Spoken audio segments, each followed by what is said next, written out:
Jadi kami juga internal Polres Palu melalui Satgas Cyber, jadi sudah dibentuk dari satuan intel sendiri. Jadi setiap hari ini kita memantau media sosial. Jadi kalau ada media sosial yang mengarah kepada informasi hoax, karena kemarin saya berbicara dengan rekan-rekan media, kalau kita menyebutkan berita hoax itu salah katanya, karena berita itu sudah diolah dari informasi. Jadi betul juga, saya pikir setelah rekan-rekan media menyampaikan ya informasi hoax sebenarnya, karena informasi tersebut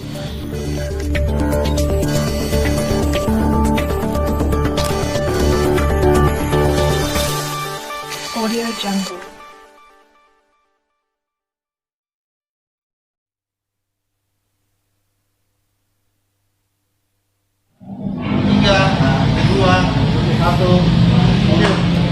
Selamat sore, selamat bertemu kembali di podcast Palu.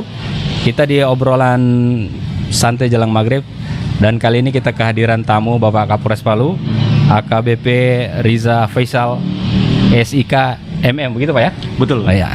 Kita masih dengan protokol kesehatan karena memang sampai saat ini corona belum juga berlalu. Nah, tapi sebentar Pak Kapolres mohon izin, nanti kita menurunkan saja masker kita biar suara lebih jelas begitu nanti. Baik. Dan saya informasikan kembali, saat ini tamu kami di podcast Palu adalah Bapak Kapolres Palu, AKBP Riza Faisal SIK MM. Belum terlalu lama sih beliau bertugas di Palu, orang baru di Palu. Sebelumnya dari mana Pak? Dari Korbrimob. Korbrimob. Iya, betul. Baru kali ini menjabat Kapolres begitu Pak ya? Betul. Baik. Jadi Pak Kapolres ini tiba di Palu, kemudian langsung mendapat tugas yang menurut saya sangat berat, karena begitu sampai di Palu kemudian ada demo kemarin. Iya, betul. Kemudian disusul juga sebentar lagi akan pengamanan pilkada. Nah, kita akan bincang-bincang seputar Kamtipmas di Kota Palu. Ya, saya awali pertanyaan pertama saya nih Pak Kapolres. Seperti apa pemetaan Kamtipmas di Kota Palu Pak? Kan kita tahu wilayah Kota Palu itu terbagi beberapa kelurahan, kemudian ada beberapa kecamatan. Adakah di Kota Palu ini yang menjadi atensi khusus dari Polres Palu, misalnya di daerah-daerah yang memiliki tensi kriminal yang lebih tinggi begitu Pak? Ya. Baik, jadi kalau kita berbicara mengenai gangguan Kamtipmas, tentunya di dalam kepolisian itu gangguan Kamtipmas kita berbicara ada 4 item dari gangguan itu. Ada pertama masalah kejahatan konvensional. Itu biasanya terkait dengan street crime seperti pencurian, kemudian itu bisa pencurian biasa, kemudian pencurian dan pemberatan, pencurian dan kekerasan, termasuk curanmor. Itu termasuk di dalam kejahatan konvensional.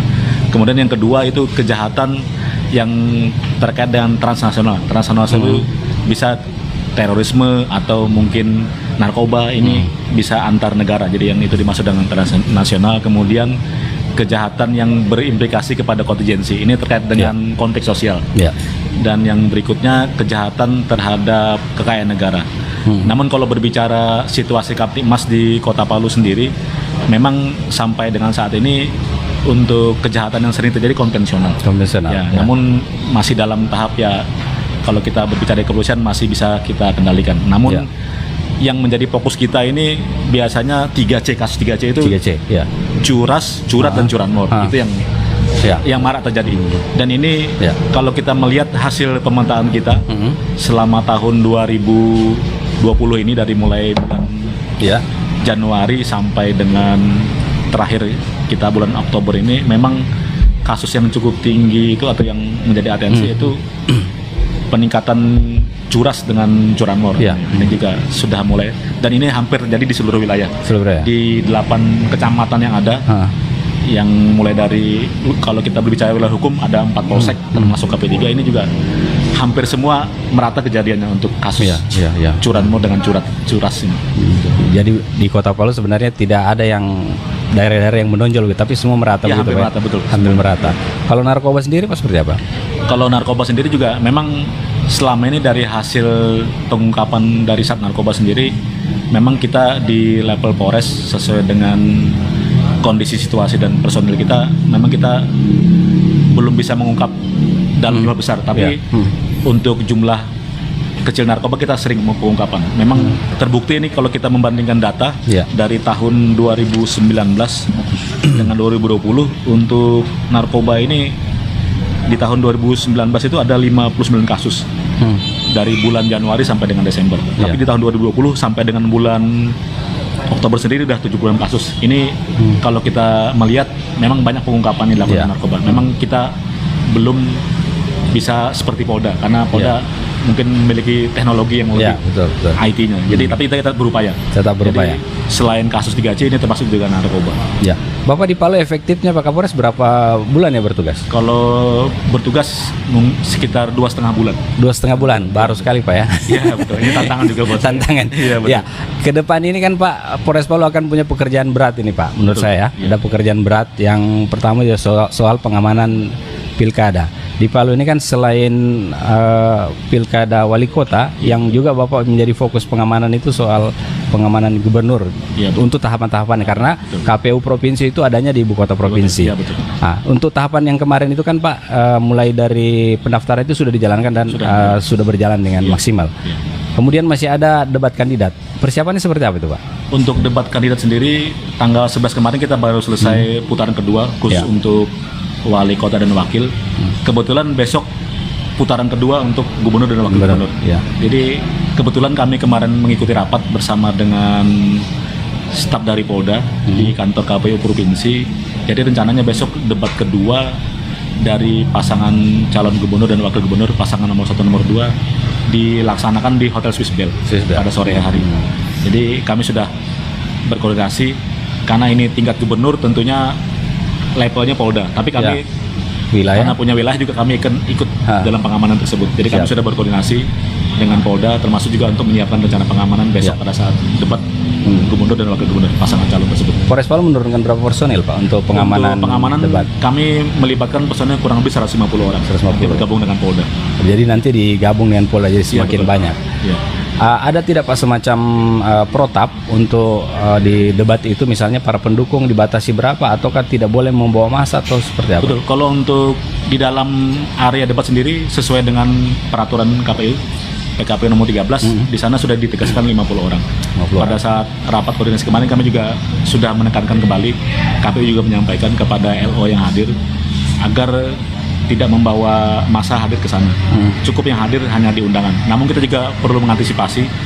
Kadang biasanya memang ada saja massa pendukung yang datang. Mungkin mereka dengan euforia demokrasi datang ke tempat. Namun kita sudah menyepakati kemarin untuk masa pendukung yang datang luar undangan ini tidak akan kita izinkan masuk mereka. Jadi mereka kita himbau, mungkin kalau pas sudah datang ya kita himbau untuk pulang kembali. Lebih bagus menonton mungkin di rumah atau di posko-posko kemenangan yang sudah ada. Ya kan sekarang KPU juga sudah menyiarkan di akun Facebooknya, kemudian TVRI dan beberapa TV-TV yang sudah dikontrakkan untuk itu. Kebetulan besok rencananya TV nasional ya. TV nasional. Baik Pak Kapolres. Baik Pak, untuk debat sendiri Pak, nanti kan ini wali kota dan gubernur. Betul. Kami mendapat informasi apa betul para calon-calon ini juga nanti pada saat kampanye dikawal begitu Pak ya? Ada pengawalan khusus pada masing-masing kandidat? Ya, untuk masing-masing kandidat ini begitu masing-masing calon kemarin ditetapkan setelah nomor urut dari Polres sudah menyiapkan namanya Walpri. Ini sudah melekat terus dengan pasangan calon tersebut mulai dari tahap pengundian kemarin di Hotel Santika. Jadi begitu tahapan itu dimulai, kami juga secara simbolis menyerahkan masing-masing Walpri yang melekat kepada pasangan calon. Ini juga Walpri ini kami sudah menyampaikan kepada Walpri anggota kami, tugasnya pengamanan kegiatan maupun personil atau pasangan calon tersebut. Jadi mereka juga selain pengamanan kami juga menyampaikan pesan lewat Walpri, jadi mengingatkan untuk paslon agar ya untuk mematuhi protokol kesehatan salah satu. Jadi jelas kegiatan kampanye juga agar menyesuaikan dengan aturan dari KPU sendiri. Kan ada kampanye terbuka Pak. Apa Polres Palu juga melibatkan personil misalnya dari masing-masing paslon ini yang akan melakukan kampanye? Betul Pak. Jadi kalau mungkin istilahnya bukan kampanye terbuka Pak. Jadi rapat terbatas. Rapat terbatas ya. Jadi sudah beberapa kali kegiatan kami pantau untuk kegiatan masing-masing paslon ini mereka kebanyakan kegiatan sosialisasi di rumah-rumah. Itu juga selain Walpri kami juga menurunkan anggota untuk pengamanan di lokasi. Ya, jadi ada pengamanan terbuka menggunakan dinas, kemudian pengamanan tertutup seperti Inka. Jadi untuk membantu juga memantau apabila mungkin di lokasi ada hal-hal yang mungkin terkait misalnya protokol kesehatan mungkin dilanggar. Jadi kami dengan Bawaslu sinergi paling tidak untuk mengingatkan supaya tetap mematuhi protokol kesehatan. Baik teman-teman Facebook Podcast Palu atau pemirsa Podcast Palu, silakan Anda bagikan link ini karena banyak informasi yang sekiranya bermanfaat untuk Anda, khususnya untuk Kamtibmas di wilayah Kota Palu. Dan kita lanjutkan perbincangan ini Pak. Kita mungkin mau minum dulu Pak, silakan. Terima kasih. Kita santai saja nih Pak karena memang program ini tidak dibuat untuk tegang-tegang seperti acara-acara yang menguras pemikirannya. Obrolan bersih santai. Tegang ya. Betul-betul. Nah, jadi informasikan juga buat pemirsa bahwa podcast Palu akan menghadirkan beberapa narasumber dalam sepekan ke depan. Ada banyak isu-isu dan saya harapkan juga pemirsa podcast Palu tetap menanti program ini setiap jam 5 sore nanti jelang maghrib dengan berbagai narasumber yang sudah disiapkan oleh tim kami. Baik Pak Kapolres, kita lanjut ke soal penerapan protokol kesehatan. Nah, ini kan juga ada aturan dari KPU yang memang juga melibatkan Polres untuk mengawasi itu. Nah sekarang di Polres Palu sudah melakukan itu dan melibatkan beberapa personil yang khusus untuk menertibkan atau menerapkan protokol kesehatan ini. Ya. Baik, untuk kegiatan penertiban protokol kesehatan ini memang dari pemerintah kota sudah membentuk Satgas Justisi. Jadi di dalamnya ada unsur kepolisian, kemudian Satpol PP, ada TNI, kemudian dinas terkait. Ini memang kegiatannya kami menyesuaikan dengan kegiatan yang sudah dirancang oleh Satgas sendiri.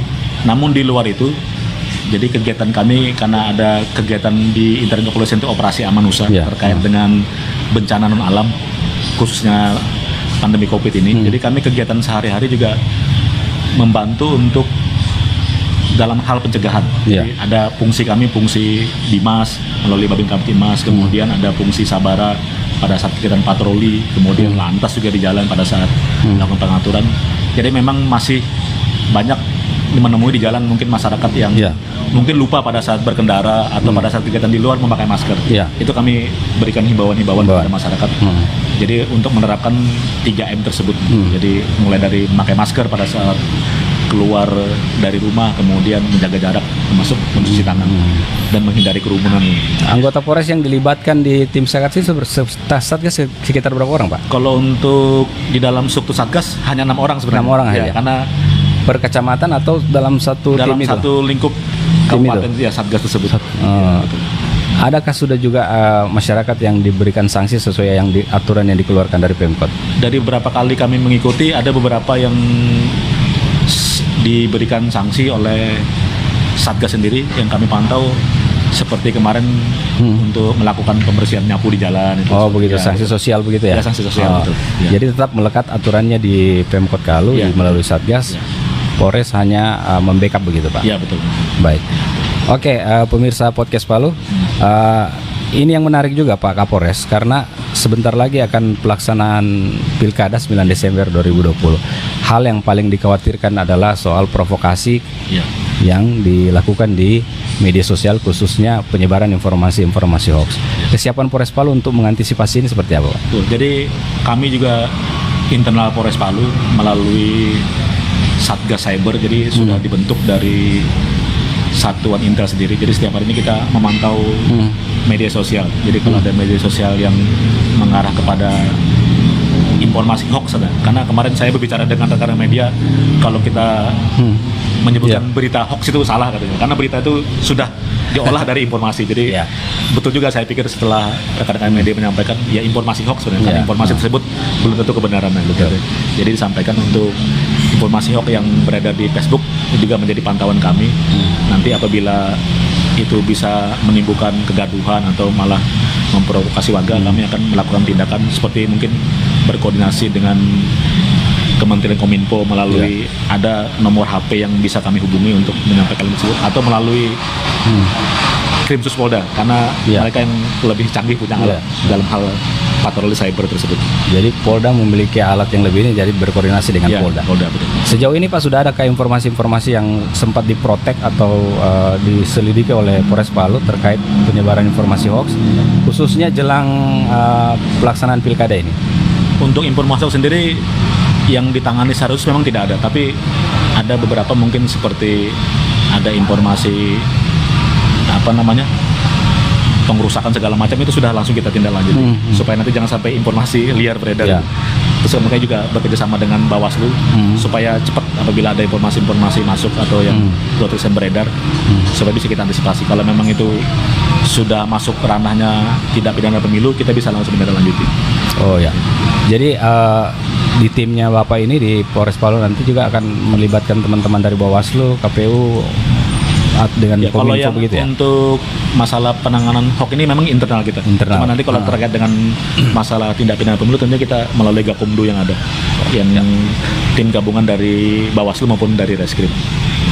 Ya, jadi sejauh ini teman-teman Podcast Palu, informasi hoax masih bisa ditangani oleh Polres Palu, dan kita berharap juga nanti informasi-informasi yang tidak bermanfaat dan merugikan banyak orang, khususnya mengganggu Kamtipmas khususnya dalam menjelang Pilkada 9 Desember itu tidak terjadi, dan Polres tetap memantau status-status Anda. Jadi kita semua harus lebih bijak menggunakan media sosial, karena sekarang semua bisa terpantau oleh pihak kepolisian dengan alat-alat yang sudah canggih, berkoordinasi dengan pihak Polres Palu. Baik Pak Kapolres, sebenarnya banyak yang akan kita bahas untuk Kamtipmas ini, sangat luas karena kita juga dibatasi oleh waktu. Dan di program ini, nama programnya obrolan santai jelang maghrib. Sebelum maghrib acara ini harus disudahi. Ya, sebagai closing statement Pak Kapolres, apa yang mau disampaikan ke masyarakat? Yang paling penting itu adalah khususnya kita menjelang 9 Desember atau pilkada serentak, karena ini yang sangat diharapkan adalah pilkada yang damai, aman, dan berjalan dengan baik. Baik, kami dari Kepolisian Polres Palu menghimbau kepada masyarakat, tentunya terkait dengan bidang tugas kami untuk menjaga situasi Kamtipmas. Kami mengajak kepada seluruh warga Kota Palu khususnya, mari kita bersama-sama untuk menjaga situasi Kamtipmas yang kondusif, agar pelaksanaan pilkada ini dapat kita wujudkan secara aman, damai, sejuk, dan sehat. Sehat di sini terkait dengan bebas dari pandemi COVID ya. Karena memang selama ini ada kekhawatiran jangan sampai pilkada ini ada klaster baru dalam pandemi COVID. Jadi kami menghimbau kepada masyarakat, apabila ada informasi atau hoax yang beredar, jangan langsung dipercaya atau ditelan mentah-mentah ya. Jadi saring dulu sebelum di-sharing. Yang kedua juga mohon kami juga dibantu untuk diberikan informasi apabila ada menemukan hal-hal yang mungkin berpotensi menjadi gangguan Kamtipmas, supaya kita bisa cepat menangani. Karena tentunya polisi tidak bisa bekerja sendiri tanpa bantuan dari masyarakat. Yang kedua, di tengah pandemi COVID ini tentunya kita berharap juga masyarakat juga selalu mematuhi protokol kesehatan supaya bisa memutus mata rantai COVID yang ada di Kota Palu ini, karena kita melihat beberapa hari ke belakang angkanya masih fluktuatif, kadang tinggi, kadang naik turun. Jadi harapannya ke depan pilkada juga berjalan dengan aman, lancar, kemudian juga masyarakat bisa terbebas dari COVID. Jadi slogan dari nasional itu kesehatan pulih, ekonomi bangkit begitu. Satu lagi Pak, pilkada damai, lancar. Ya, betul. Karena kita akan melaksanakan pilkada. Betul. Baik pemirsa Podcast Palu, terima kasih Anda sudah bersama kami untuk di bincang sore hari ini bersama Pak Kapolres Palu, AKBP Riza Faisal. Semoga apa yang disampaikan oleh Bapak Kapolres bisa bermanfaat untuk kita sekalian. Dan saya ingatkan lagi untuk teman-teman selalu mematuhi protokol kesehatan, dan sebentar lagi kita akan melaksanakan pilkada. Yang paling penting adalah menjaga pilkada tetap berjalan dengan baik, aman dan lancar, dan tidak menyebar hoax. Terima kasih atas kebersamaannya. Saya Roni Sandi pamit. Kita akan bertemu lagi di program berikutnya bersama narasumber yang lain. Selamat sore. Assalamualaikum warahmatullahi wabarakatuh. Sampai ketemu lagi.